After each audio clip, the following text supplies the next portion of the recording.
We're here for the final day, day 5 of 6 summer at Byron Dragway. Well, they must have let him off with a warning or a ticket because he didn't get locked up. He's here today. Sucky. The gasser got pulled over. Looks like it's back together. Hopefully they're just getting it set up for race prep here. They're not going to have any problems today. Steve also had a late night, but he's here. Just like his engine's in one piece. And they're getting it switched over for race prep right now. After a lot of work, the Corvette's back together and starting to get switched over into race mode. Hope to see an awesome pass out of it today. Tom Bailey's trailer is probably the best one right here. Little police speed camera trailer. Truly funny story about this gasser. So the bad influence, the car he said named itself. Seems he gets kicked out of local car shows quite often for being a bit of a bad influence. Fresh set of windows, he'll be able to finish his 6th summer.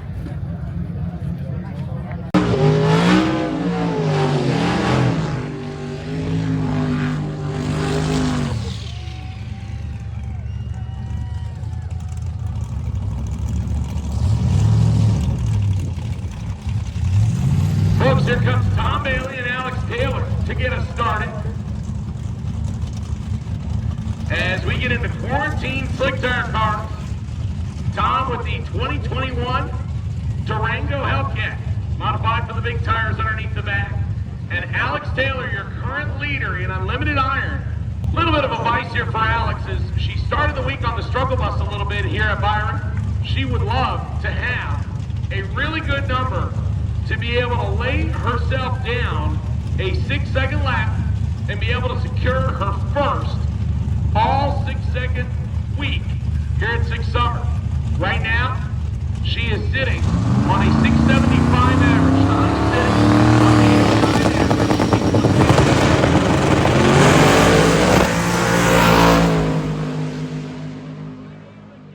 Rockets to the finish line. 7:15 to 2:14, and Tom goes 7:95, 173 miles an hour. That's Tom Bailey's first 7-second pass for the week. And here comes Dave Schroeder. Unfortunately, the Corvette sounds like it is hitting an RPM chip. It is not singing a full song. So Schroeder and his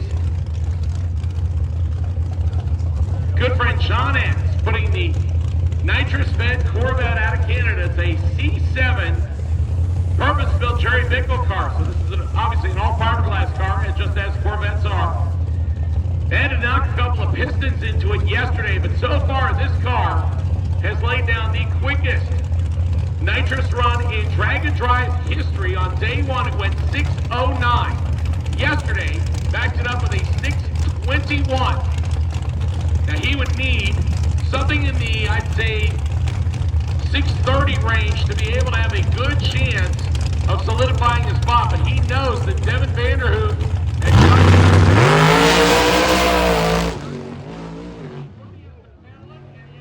out of it. Back in it again. 7:23 at 188 with a lot of pedal work there for Dave Schroeder. Could be a side-by-side 6-second battle. Nick Reinhardt, left-hand side, driving the Chevy 2-0, right-hand side. Devin Vanderhoof's Shelby Mustang, wheeled by good friend Josh Davis. That is your quickest and fastest radial car here at 600 and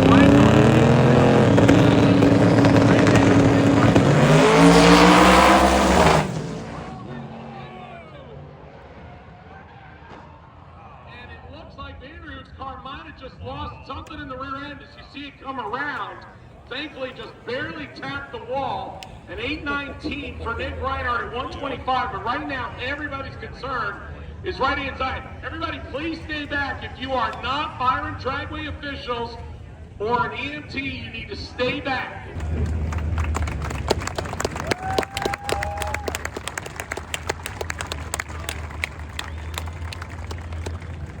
Thankfully, safety equipment doing its job, and Josh is out of the car and okay. All right, folks, here comes Steve Morris, your top car in the heavy metal category. had to go through a whole lot of work just to leave Great Lakes Dragway with this car. It had decided to pull apart a rocker. That in turn got into the camshaft to where the camshaft had to come out of the car, get re-welded and re-ground, then shoved back into the engine. Apparently Steve said they got a gallon of gasoline and like washed the engine out. He says, I don't even want to know what's in the oil filter right now. And he said, kind of the don't ask, don't tell variety. He's looking for something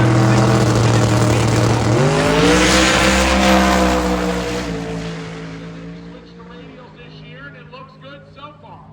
662 and 211 miles an hour for Steve Morris. That is his best pass of the week for the wagon, known as the Boostmaster. Yeah, it's like we don't have enough time.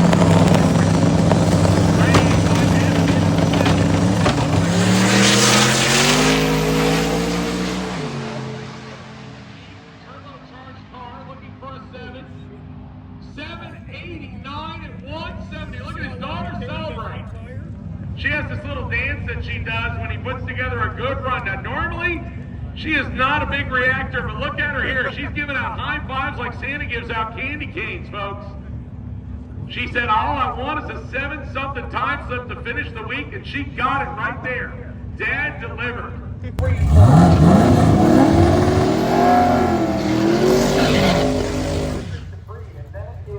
Folks, here comes the wheel-standing dip-toe milk truck. Now, I've done a practice thing telling you they might have the front end of it tied down just a little bit.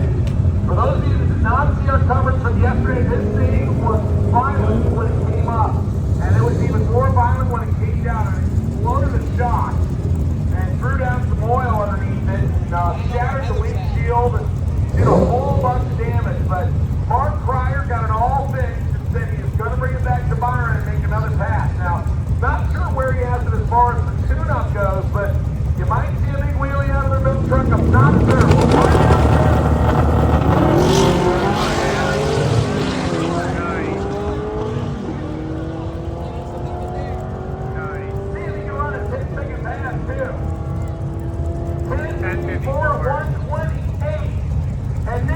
Pretty funny. I was talking to him earlier and he said because he wasn't sure if there was any damage to the front end, even though the car was driving straight, he was going to take it easy off the line. Boy, he cranked a huge wheelie off the line on that one. Just a little one. So the 55 Chevy.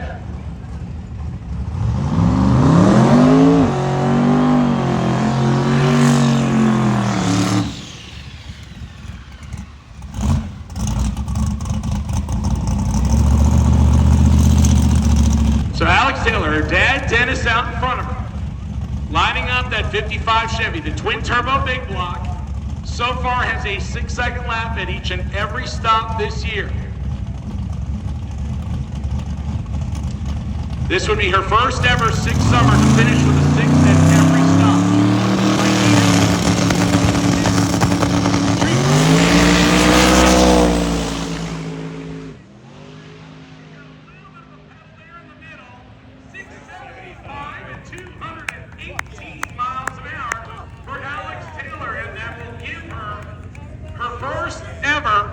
Sick event, all 6-second tally, and only her second all 6-second tally ever in her drag and drive racing career. Now Alex Taylor coming out of the quarantine lanes. Now Alex already has a couple of times that she can turn in. She's got a 715 and 214. She's got a 675 and 218. What does Alex and Dennis have cooked up for their third and final shot here at Byron Dragway? I hope it's faster. So far, their best run has started with a 115 60 foot. Not sure if they have thrown something together or if they're just trying something out here to see if she can get into the 660 range.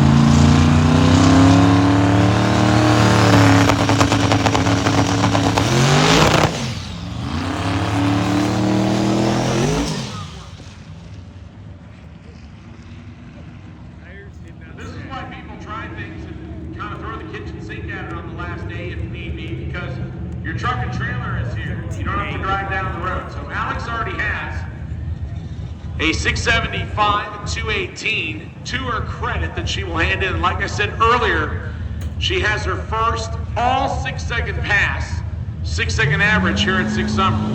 So Antilla, excuse me, I gotta make sure I pronounce the end. The wheel standing Old Scotland's left hand side, Harleytown driving the Yellow Mustang right side.